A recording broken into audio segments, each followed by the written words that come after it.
Hello বন্ধুরা, আশা করি তোমরা সবাই ভালো আছো। আজকে তোমাদের সামনে নিয়ে চলে এসেছি একটা চিকেনের রেসিপি। প্রথমে অল্প পরিমাণে পেঁয়াজ, রসুন, আদার একটা পেস্ট বানিয়ে নিয়েছি। মাংসটা আজকে আমি কড়াইয়ের মধ্যে ম্যারিনেশন করে নেব। প্রথমে আমি মাংসটার মধ্যে কিছুটা কুচানো পেঁয়াজ দিয়ে দেবো, তারপর দিয়ে দেবো গোলমরিচের গুঁড়ো, তারপর জিরের গুঁড়ো, ধনের গুঁড়ো, লঙ্কার গুঁড়ো আমি অল্প পরিমাণে দিয়ে দেবো দুটো কাঁচা লঙ্কা আর হলুদ আর নুন। পেঁয়াজ, রসুন, আদার যে পেস্টটা ছিল সেটা আমরা দিয়ে দেবো আর অ্যাড করে দেবো খানিকটা দই।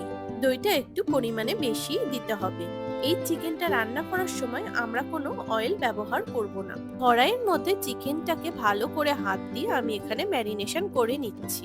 ভালোভাবে ম্যারিনেশন করার পরে আমি এটাকে চাপা দিয়ে 40 মিনিট মতন রেখে দেব। 40 মিনিট পর আমি 2 পিস আলু দিয়ে গ্যাসটাকে অন করে দেব। আলু আর মাংসগুলোকে ভালো করে নেড়ে একসঙ্গে মিশিয়ে দিয়ে চাপা দিয়ে রাখলাম।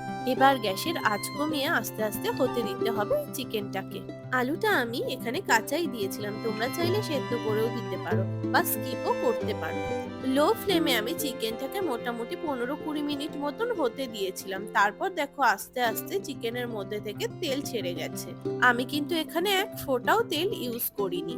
বেশ কিছুক্ষণ পরে আমি মিডিয়াম ফ্লেমে চিকেনটাকে কষিয়ে নিয়েছিলাম। চিকেনটা দেখো সুন্দরভাবে কষা হয়ে গেলে এর মধ্যে আমি জল অ্যাড করে দিয়েছিলাম গ্রেভির জন্য।